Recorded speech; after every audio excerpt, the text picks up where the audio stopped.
Good morning, ladies and gentlemen, and welcome to Salon Management Conference, Mumbai 2024. I request all the delegates to please sit up front so that you're able to interact with the speakers much better.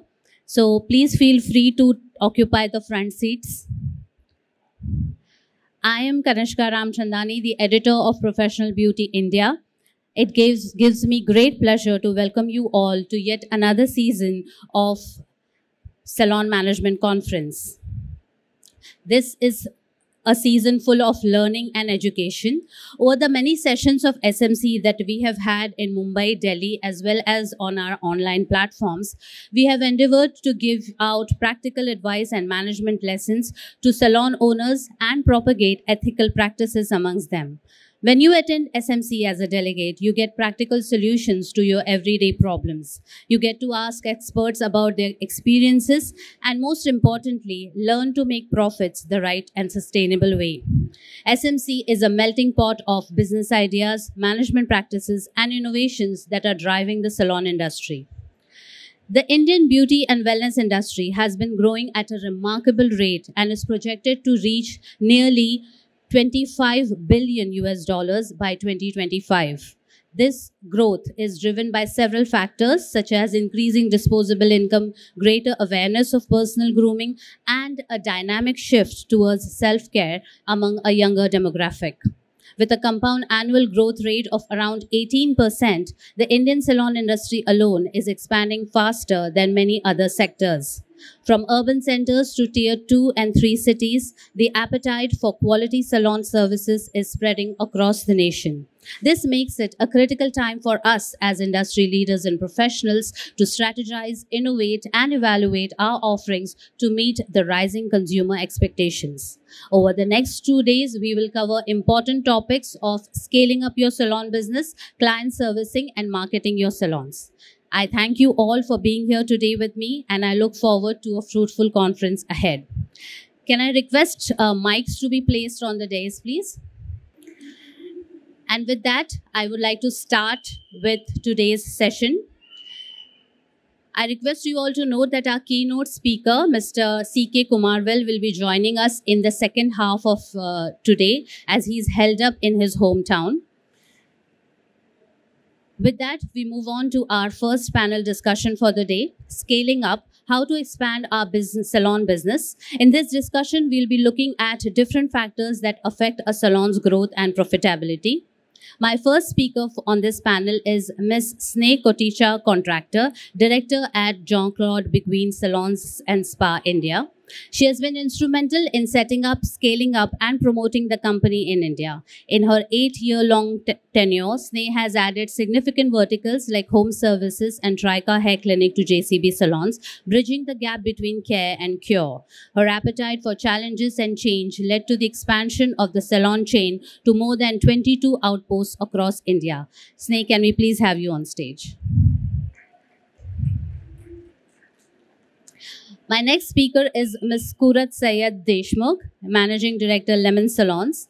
Starting her adventure with a degree in Commerce and Management from NM College of Commerce, Kurat added a splash of design flair by securing a degree in interior design from Raffles International in Singapore.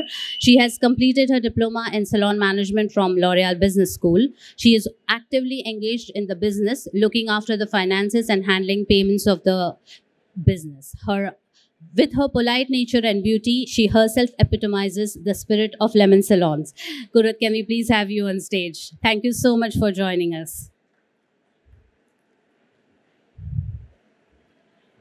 My next speaker is Mr. Sanjiv Sharma, a seasoned professional with 27 plus years in events and entertainment. He excels in creative, technical, and business management. He has worked with top international artists like Michael Jackson, Akon, Indian legend Amitabh Bachchan, Shah Rukh Khan, to name a few, and managed singer, choreographer, director Ganesh Hegde for more than 25 years.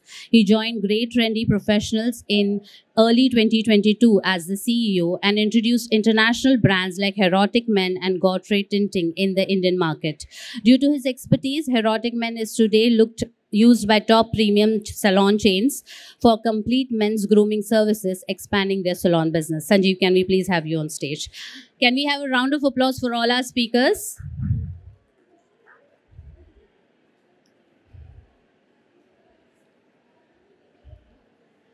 So I'll also take a seat next to you and start with the panel discussion. Thank you so much for joining me today. Sneh, I would like to start with you. So when it comes to expanding your salon business, what is the first thing that you look at when you're looking at expanding your horizons? I think you've said two contradictory things. One is expanding horizons and expanding salons. I think when you talk about growth and when we all think about growth, growth is not just numbers, right? It can have a lot of different ways of growth. Whether we grow every salon, every hairdresser added to a salon is growth. Every chair added to a salon is growth. I think when we talk about even lateral expansion, right? Whether it's education, going into products, I think there's enough and more examples in the industry today where people have done multiple things and still grown. So I think growth is not just by numbers. It depends on what you feel you have the strength for. Whether we have the strength to grow one salon at a time, whether we have the strength to make sure that our processes are in place, and we can then make sure that franchise is the way to go. Or we're growing even, we have enough expertise to make sure we have a product line we can grow.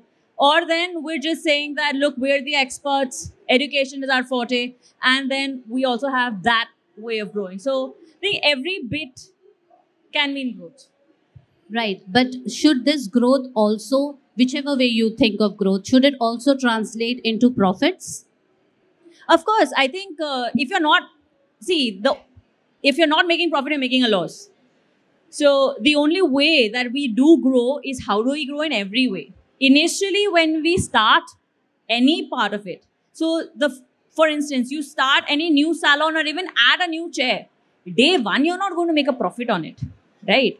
But as long as there is a horizon and there is a steady growth plan, you're going to get there. So the aim of growth always is how do you get from red to green and then from green upwards.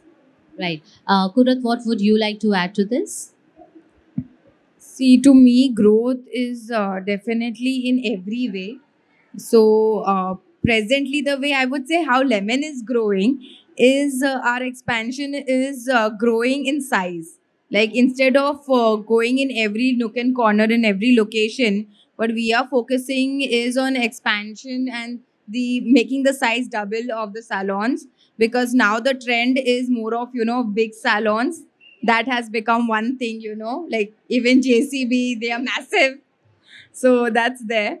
That's the kind of growth we are looking at, because people travel if they get good service.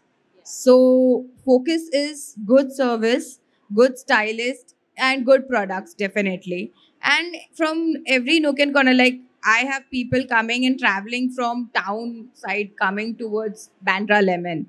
So why is that? That's because we are giving good service. So growth has to be like giving your team the right knowledge.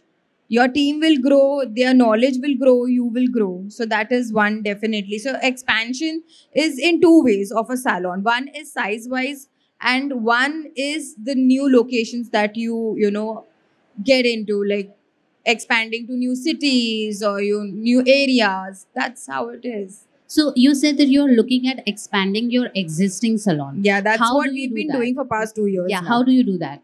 So what happens is, obviously, when we start getting new clients and we start feeling the size is small, we need to start acquiring the shops next to us and see that if they are ready to give it to us. Otherwise, we have to find a new place in the same area.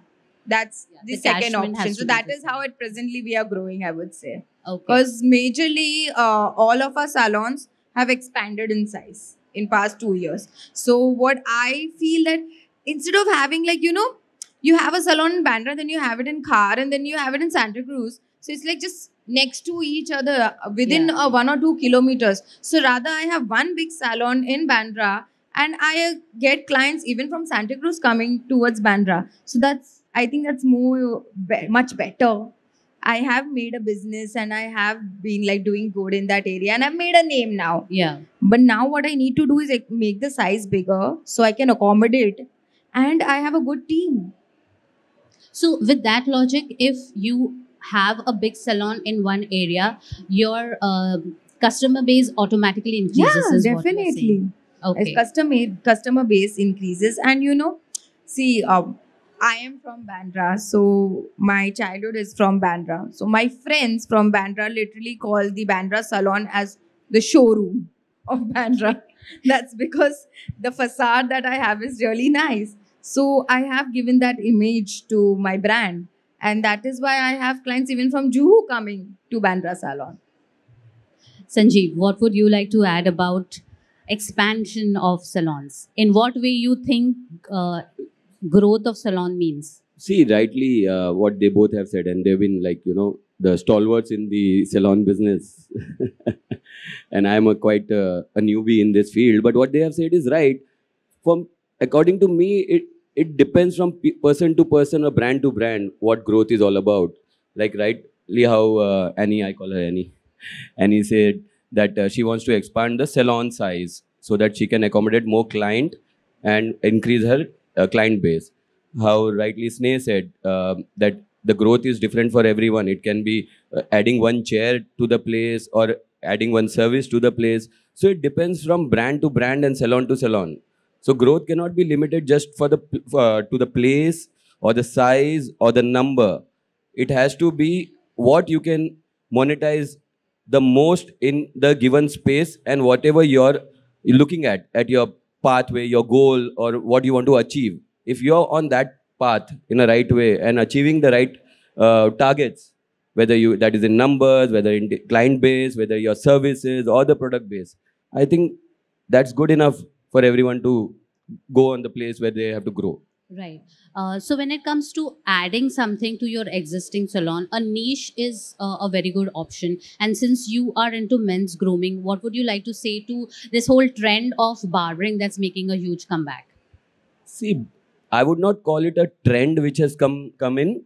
Barbering was always there, but it was always what you call not so important category when a big surge of all these unisex salons came in, and barbering automatically took a sideline. But barbering was always there because every man, need it. It was not what you call a luxury or a lifestyle, but it was a need.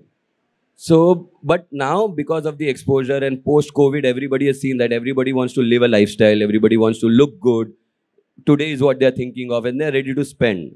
So barbering has become an integral part of all the salons because definitely it is the same size. In fact, even bigger clientele compared to females. The conversion is faster. The turnaround time is faster. A man would need shaving in a week's time and a haircut in 2.5, 3 weeks time. Whereas the female would do a haircut after 3 months and maybe coloring after maybe 6 months. So that has become so important now for any salon to have a barbering station or a barber in salon, that men's grooming products are a must and a necessary. And to be honest, I'll say that in India, such a big Indian market where, barbering has been one of the oldest skills and also supported by the government, we don't have good enough professional men's grooming brand in India today. Whoever came post-COVID, the big brands were leaving, and the brands which were already existing and doing good, they turned into retail brands. So that's where we came in, and touchwood, God has been kind. Today, almost all the big salon chains are using Hairotic men grooming brand. Sneh, yes. Sorry, let me quickly add to that. I think, I don't know whether in general in life, I'm not going to comment on that, but men are very, very loyal clients also. Yes. So yes, I think it's definitely a good business. Yes, loyal and non-fussy. And they don't bargain. They don't bargain. Like I said, they're easy conversions. They're they're more frequent and very loyal. Sneh, so since we are talking about niches, what would you like to add about from your experience of having added Trica and home services also a while back? So I think it really, like I said, what do we see as the next step for us, right? At that point, of course, maybe we were a little bit early in preempting how care would go, but scalp care, hair fall issues, I think at that point we did see great opportunity. And we took the plunge to create that product line, create that service line. And I think today, definitely it's more relevant than ever. I think, even Sanjiv is saying, something or the other, you need to keep thinking, what's next, what's ahead? Because the same door, if it has to give you more and more revenue, how are you going to do that, right? I think what we are all talking about is how do you grow one door? How do you grow to many, many doors, right? Because if one does well, that's the next opportunity. That's only when you'll be able to grow to other doors. And I think even in salon, when you need expertise like Trika, right? When we did Trika, who knew scalp care in salon? I had to make sure that education was strong enough so that it's carried out correctly. See, if we don't have education and we don't have that support system and that backing, growth is going to take us backseat at some point. It's going to affect the overall business. You know how it goes. One person has a bad experience or something, and it's just going to take you back 4 steps, and then you got to rebuild, and that's a tougher thing to do. So education, very, very, very important in any kind of growth that you want to do. I think what we created in JCB, we started with education. So the first 1 year, we brought in French. We still have trichologists on board, and everyone goes through constant education, no matter which level of stylist it is. And that is the most important thing. See, top level, mid level, now we need to understand that when you open your eyes to the outside world, that's when you realize what the potential of beauty is. Where the world is, I think India has a long way to go. So growth, I think, should be the least of our worries. We just need to move forward, make sure that we're taking one step every day, and I think we'll get there. Kurat, please add something about the niches. How do you add a certain niche to your existing offering? Okay, so definitely there are a lot of salons which are having a particular niche in, like how we have a barbering section, or how they have, like, trichology section in their salon. So everybody have their own perspective of growth in that way. Honestly, we don't have a very particular niche as such. So for us, what we are focusing on is a luxury service, luxury feel. That is what we are focusing on. And whatever we are doing, so I personally feel that if I'm opening a salon, I just want to stick to the salon idea and deliver my best. So my niche is salon itself. Yeah, so there's no particular section that I want to only focus at. Definitely that should be a part, because your growth section starts from there. Like, from so many years, we are doing a salon, we are running the business, we are improvising on it. Now what next? So what next is the barbering section that you can add to. Next is the trichology section, aesthetician. Nowadays, that's part of the salon. If you go to see, Botox are getting done in the salon. So many things, threads are getting done in the salon. So definitely, I feel the next gen is going to be part of this. Like even how L'Oreal has started with Redken. So it's the next gen color. Yeah. So we have to keep improvising. That is how the niche sections are going. Now there are so many options in what we go niche is the problem, to select what is going to be the right thing. Deciding that and expertising is most important. Right.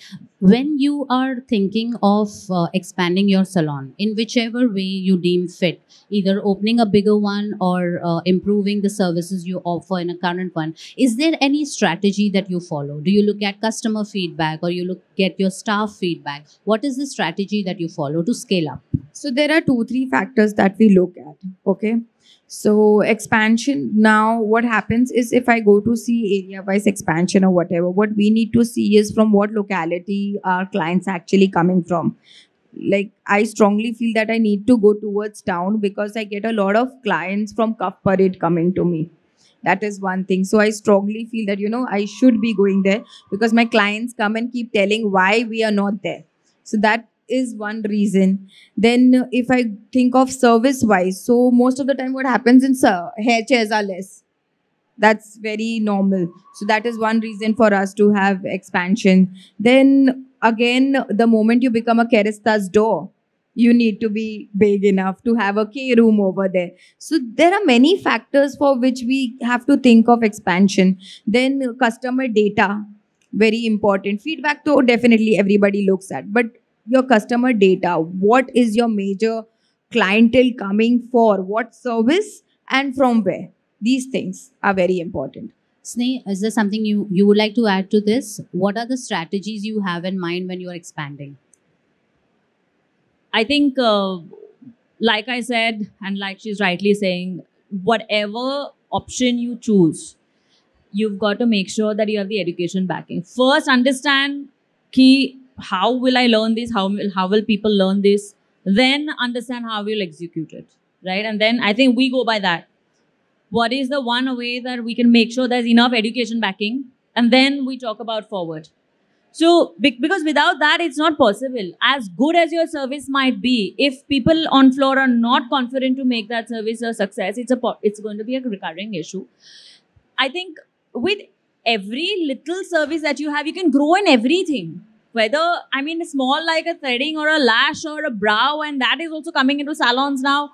You rightly said, it's IVs, fluids are also happening in certain salons. The lines have blurred between salons and dermatologists and vice versa. So I think the sky is the limit. And if you talk about numbers, if you talk about going to different cities, how you're going to grow there, I think that's a whole different question to answer. Whether it's marketing, whether it is making sure that which locality is correct. Because that's the first time somebody is going to think of your brand and view your brand, right? Because, see, again, the salon industry is extremely local. Whether it's here, overseas, whether you see Europe, you see UK, you see anywhere. If you see, the largest group, which is the Regis Corporation, if you see that, they have over 11 to 13 brands with them. But they have over 2,000, 4,000 salons. So if we're thinking that's where we want to be, then of course we have to understand the local businesses better. We have to strengthen what we want, the backing to it, and then go from there. Sanjiv, coming to you, since you are backing the whole barbering segment, is there anything that you look out for in a salon when you want to tie up with them? Nothing in particular as such. See, what happened is when we started, it was completely Monty's vision to, get this thing to India and something which is related to barbering and men's grooming. So, firstly, what we noticed was, as everybody knows, that there's no particular professional men's grooming brand. Okay. Once we got that we realized that even if the brand and the product is here, people would not know how to use it. How to use it in a premium way or in a way where it is like a format. It's like an SOP. So what we did is we built an SOP, and we are the only men's grooming brand range who are actually training every salon and every barber in the salon, once they purchase the kit from us, on what and how to use that product. And what is the BOM for that product, how much it is going to cost the salon, and how much they can charge. Till that point, like we are even creating menu for them. So, as Sneh rightly said, education. Education is the most important part, because unless and until, if I keep this product in my salon and my staff is not going to know how to use it, it's a waste for me. One. Second thing, even if he knows how to use it, how much to use it, upsell. If they are confident about the product, that the product is good, and that is also going to get them some incentives and growth, they are definitely going to upsell. So we thought of all those aspects when we got Hairotic into the market, and that's how by God's grace, all the big salon chains are with us right now, and they are using the product, and they're very happy, and the client is returning. That the men, they return back and they say that we want to use this product. Right. So education is a very crucial part. It's the most important part. Any product, whoever, whichever salon is using, whichever brand they're using, whether it is nails, lash, brow, hair, keratin, scalp treatment, you name it. Education is the key. Without education, your product is redundant. Okay. Thank you, Sanjiv. Good. That's the base. Yes. Basically. That's the base. That's the crux. Your foundation. Yeah. Yeah. If that's not right, where you will be nothing. You will be nowhere. We Right. can't just pick up people and keep in the salon and then just go ahead. No, but your clientele is not going to come back. So obviously, and your education is not just one time. Like, it has to keep happening every time. Even if your staff says, I know this, I don't need to go for this course, then you have to force them, no, you have to go, because every time when you go, you might end up learning something new. Yes. That's very important. Like, now we've been running the salon for so many years, but honestly, last year when I came to SMC, there were 2 books that you gave us. Yes. My whole team is reading it till date. Wow. Because they're like, ma'am, we know it, but you never know, we'll find something. And some of them actually found. So literally that book is passed on to each and every one in the office. Just read it. Even if you guys know how the salon keeps running and what happens. But there is definitely something you learn from it. So I feel learning is a process which should never end. And strictly it is for the barbers and the female stylist or the therapist. Training, education is base, yeah. There's no do rai nahi hai us pe. What kind of education or training is required for salon owners? So honestly, when during lockdown, we have this. L'Oreal had a small, the first session of salon business management education for the salon owners. That was the first course they started off with. So my lockdown basically went in getting that diploma, I would say. So I didn't waste my lockdown period. I did learn something out of it. And for all of us, like we keep studying each other's business, isn't it? We keep seeing how we all are growing in some way or the other. What they've got the barbering section. They are going like amazingly. So, this is what we learn from each other. Yeah, and More keep than attending competition, SMC. it's about learning. Yes, absolutely. See what Annie rightly said. But what happens is you call it the best part or the worst part for the salon owner is they learn on the go. They learn from their own mistakes. They learn from their competitors' mistake. So there's not a particular syllabus they can go and they can learn. So they learn on the go. Yeah, okay, this didn't work. So just change it. The faster you change it, the faster you learn it. So basically, yeah.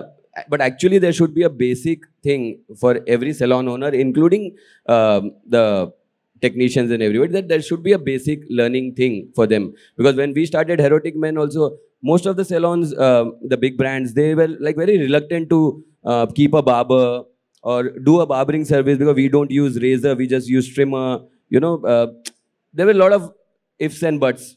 But then we explained them, look, this is not going to be how a salon would use a barbering service. We will teach them like this and how to do a premium service. Well, obviously, we have brands like Truffet and Hill here. So we know what we're talking about, a premium service. So that's how they understood it, and then they gave us an opportunity. But first they were had reluctant. To relearn the Yes, whole yes, thing, yes, right? yes, yes. Sneh, coming to you, now in our audience, we all have salon owners or aspiring salon owners, and we are talking about salon expansion. So be very blunt here. In what situation should you not think of expanding your salon? You should be content with what you have. Like, what are the parameters that really should be pushing you for expansion? I think when we think of growth, okay, we generally sit down and especially for us in JCB, the team, we all sit down and we have a plan that we made that, okay, this is the minimum that we need to go into a particular location. If any of these parameters are not checked off, do not go into it because you're going to struggle. Then we've got to be prepared that that struggle will be slightly longer, and then is the point that you'll make money. So what is your basic catchment? What is your income group? What is the other brands that are in the locality, right? I mean, basic things like that. What is a cost factor for you there? If it's a different city, what is the kind of skill set that is available? Because that is going to tell you how long or short your training period is going to be. So, of course, if it's going to be a longer training period, it also means more cost that are loading onto the salon before you start the salon. So, I think there's a lot of factors, and any of these factors don't check off. I think it's better to take a step back and reevaluate whether you really want to be there.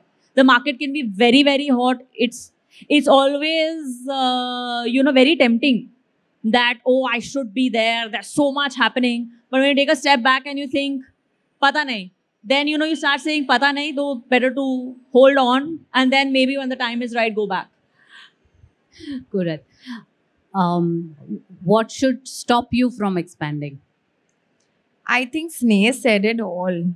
That is what goes on in each one of us mind. Yeah, that is how we think of, when it's expansion time, and then we think that, okay, fine, these are my parameters, and on those parameters, if things are not abiding by it, then obviously it's a big no. Because opening a salon in today's time, see, we are not talking about something very small with minimum investment. Salon is a very big industry, and opening a salon takes a lot of investment. Only to gain back the investment, we have to make a complete plan, which is depending, 3 years, 5 years. If we so we depreciate the value that is invested in the salon.